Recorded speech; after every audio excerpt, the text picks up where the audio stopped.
Good day all. Welcome to our social sciences lesson.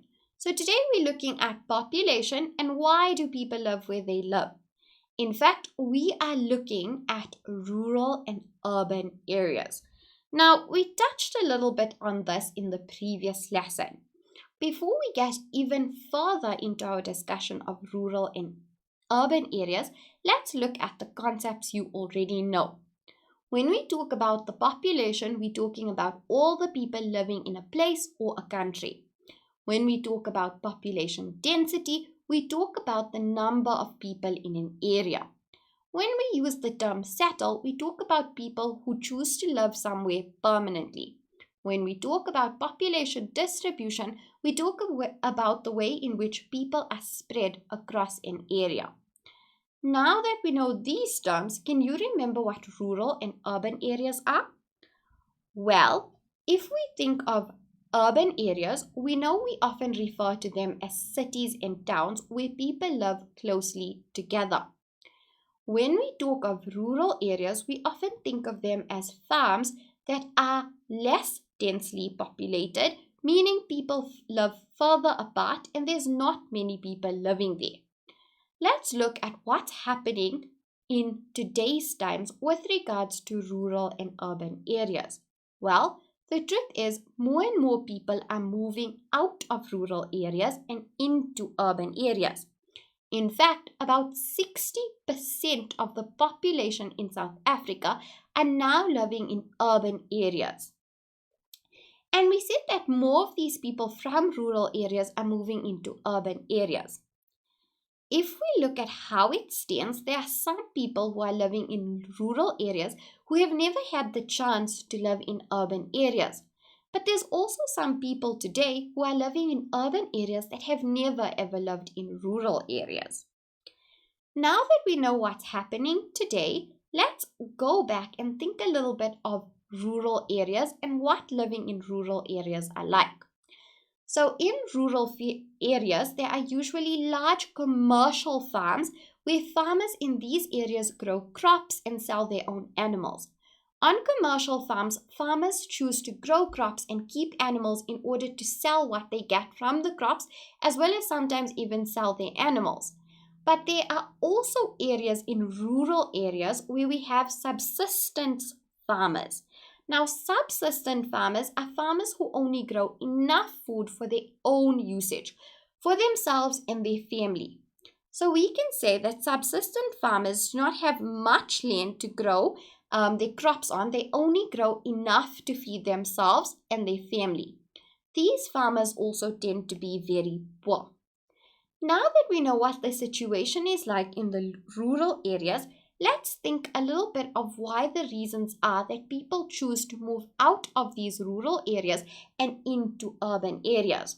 So some reasons given for why people move to urban areas is perhaps because they are tired of being farmers.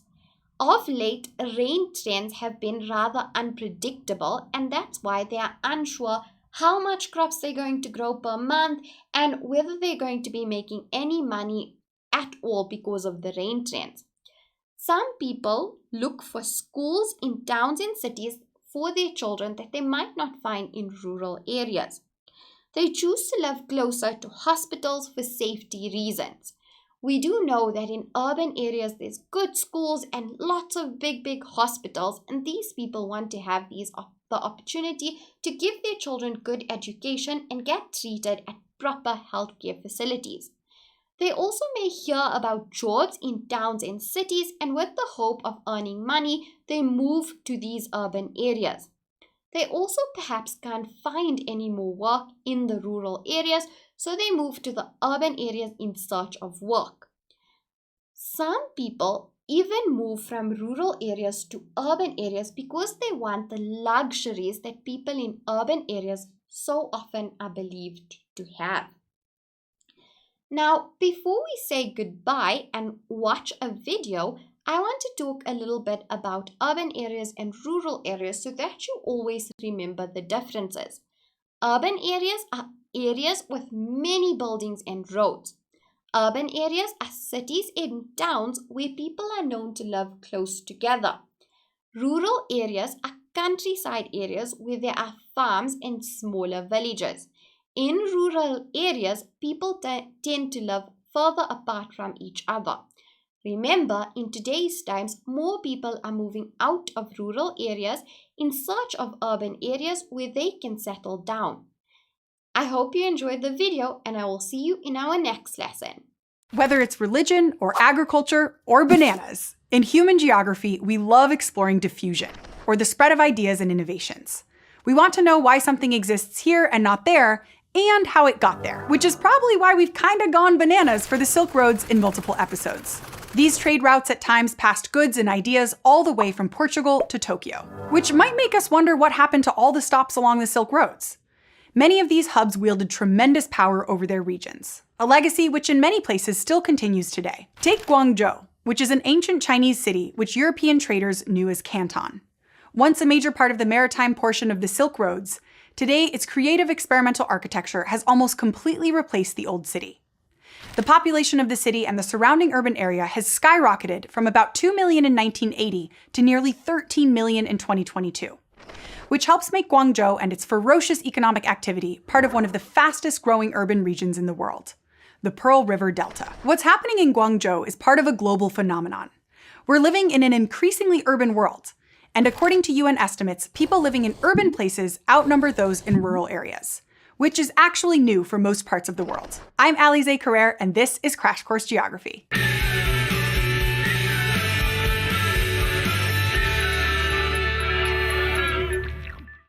Though I've already said it a bunch of times, the word urban is actually pretty hard to define in geography, because what counts as urban changes depending on what country or region you're in. For instance, some countries define it based on population numbers or population density. But we could also use infrastructure development or the type of employment the people living there have. Even still, studying urban places like towns and cities is important in many social sciences. In geography, we're particularly interested in how urban places are related to each other as points in space and how they're laid out internally. We call this urban geography, which is a subfield of human geography that focuses on urban spaces. Urban geographers want to know why towns and cities are where they are and why some cities are so much larger than others. We want to describe, understand, and explain the patterns of cities and the arrangement of different activities within them. So we ask questions like, what causes some cities to decline and some to grow rapidly? Why do some have suburbs and others are just one large city? How are cities planned and laid out, and what are some of the environmental impacts of cities? And how and why do cities become segregated by race or income? That's a lot of questions. And this is why we at Crash Course are taking 4 episodes to talk about some of the basics of urban geography, which means we better clearly establish and define the space where all of this studying is taking place. We all know a city when we see one, but what are cities really? Turns out there's no universal definition of one. Historically, cities were differentiated from other forms of settlement by their larger population size and if the people living in them weren't directly involved in agriculture. Cities were centers of political, economic, and social power, and were generally places with a high population density, or the number of people occupying an area of land. Today, we have many different places of many different sizes lumped under the word city. This includes places like Jakarta, a megacity with over 10 million people that dominates its national economy. And when a city's population grows to more than 20 million, it's called a metacity, like Mumbai, Dhaka, or Shanghai. And when multiple cities interconnect to form a dense urban corridor like the one that extends from Boston to Washington, D.C., we have a megalopolis. But regardless of how we define it, it's the social function of the city, how central it is to so many human interactions and endeavors, that's key to its existence. Cities have developed as central points within various economic systems, like agrarian, merchant, industrial, and capitalist economies. For instance, take China's southern coastline, where many protected bays suitable for harbors allowed for a series of ports to develop in the late 1970s, when China adopted an open-door policy. This encouraged foreign investment into the country and allowed more trade with the rest of the world. While no actual doors were opened, almost overnight, tranquil rural areas were transformed into factories and apartment buildings and other urban land uses. The cities of the Pearl River Delta became part of special economic zones and were designed to attract the foreign capital and technology to manufacture goods for export. Take Guangzhou. As an export processing zone with plenty of cheap labor and land, national, regional, and local governments have made enormous investments in transportation and communication infrastructure to make it competitive and more prominent in the global economy. So the open door policy, the industrialization of the Pearl River Delta, and the government investment all accelerated the region's urbanization, or the shift in residence of population from rural to urban areas. As urban geographers, we take skills from both physical and human geography and a bunch of other fields to study the way people and economies move between rural and urban living. So we care about urbanization for the same reasons we care about why people migrate, because it means a change to the structure of the human experience. And worldwide, urbanization is kinda on the rampage. The UN estimates that by 2050, 2/3 of the world's population will be urbanized. And that's the inverse of how it was just a century ago, when less than 1/3 lived in cities. China itself reflects this dramatic shift.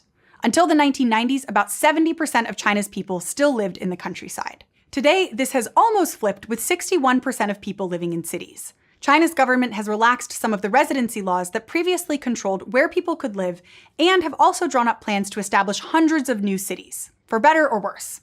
They're investing in cities as powerful engines of economic development that bring higher incomes and improved living standards that lead to a better quality of life for people. But studying cities is vital for so many reasons. Cities are also a key part of economic development, which is a specific form of economic growth that increases the complexity of an economy. Think of all the different jobs people do in any typical large and prosperous city, like New York, London, or Shanghai. In rural areas, the range of jobs is simpler. In fact, the urbanist Jane Jacobs, who specialized in city planning, which we'll talk about more next time, has argued that instead of thinking of economic development as something that happens to countries, it's a process that happens in and through cities. Unlike countries, which are defined by their borders, cities are economic entities geographically defined by their connections. So for instance, Shanghai, the foremost financial and trade center of China, is as closely tied to another preeminent city like Singapore as it is to almost any other Chinese city. But urbanization isn't just about the population growth of towns and cities. It also means other changes, like in the sectors of the economy people work in, or in the makeup of the city's population. And as some cities decline, the relative size of an individual city, the role it plays, and its relationship to other cities also changes. It's a dynamic landscape. So geographers think through the process of urban growth and change and the distributions and patterns of cities using urban systems, or the ways in which cities of different sizes are connected within a set of urban settlements. Like many cities, both old and new, became central places for the surrounding rural areas. A central place is, well, centrally located so that accessibility from surrounding areas is maximized. For example, in the 1930s, towns and cities in southern Germany were still mostly used for local markets and shopping. And this is when economic geographer Walter Christaller looked at consumer behavior to explain the size and distribution of settlements within an urban system. Called central place theory, Christaller, and later another economist August Losch, wanted to explain why urban systems were arranged the way they were. And they proposed that economics were key. Christaller explained that a large number of small settlements will be situated relatively close to one another because people don't want to travel far for everyday needs, like getting bread from a bakery. But people would travel further for more expensive and infrequent purchases or specialized goods and services, which would be located in larger settlements that are farther apart. But Christaller explained settlement patterns using an idealized region with uniform terrain, climate, and soils where everyone could travel easily in all directions. And a model like that doesn't respond well as the world changes. Because today we can talk about a global urban system where global or world cities sit at the very top of the hierarchy, regardless of whether they're centrally located or not. These leading cities like New York, London, and Tokyo are part of a network defined by their connections to each other. And identifying networks of cities of different sizes and ranks is fundamental to understanding the evolution of the contemporary world. For instance, in countries with a high standard of living, we've noticed a different pattern based on population size within the overall hierarchy of urban systems. The rank size distribution basically says that if settlements are ranked from largest to smallest by population, then the population of, say, the second largest city will be 1/2 the size of the largest, and the third largest will be 1/3, and the fourth largest will be 1/4 the size, and so on. But in many parts of the world, the rank size rule becomes distorted when the population of the largest city is wildly large, especially when compared with the next largest city. Like in 2022, Buenos Aires is 10 times larger than Cordoba, the second largest city in Argentina. Geographers call this primacy, and primate cities like Buenos Aires can also account for such a huge share of the economic, political, and cultural activity they dominate within their urban systems. So the rule doesn't hold in all cases, but it's still valuable to learn about and build on these models as we try to understand cities and how they grow. And there are many other models and factors that help us understand urban systems. Like most primate cities are found in low and middle income countries, where many of them were colonial cities at some point in their histories. And being a colonial city has likely contributed to the dramatic influence many primate cities have on their regions, because of the key roles they played in the economy under colonialism. For example, many primate cities were ports through which European powers extracted raw materials from the rest of the region, and places like Buenos Aires grew based on dealing in things like wool and cereals. So there are many ways to explain urbanization and how different urban systems are structured, from economic theories like central place theory to the lingering influences of colonialism. Ultimately, economies shifting around the world to be more focused on technology, industrialization, and services means that city growth and urbanization have become irreversible. Urbanization is one of the most important and prolific geographic phenomena in today's world, which means what we've covered so far is just the tip of the iceberg. Most of the world lives in an urban area, and how that happened requires us to look at both global forces and local factors, which we'll do more next time when we take a peek inside a city. Many maps and borders represent modern geopolitical divisions that have often been decided without the consultation, permission, or recognition of the land's original inhabitants. Many geographical place names also don't reflect the indigenous or aboriginal people's languages. So we at Crash Course want to acknowledge these people's traditional and ongoing relationship with that land and all the physical and human geographical elements of it. We encourage you to learn about the history of the place you call home through resources like nativeland.ca and by engaging with your local indigenous and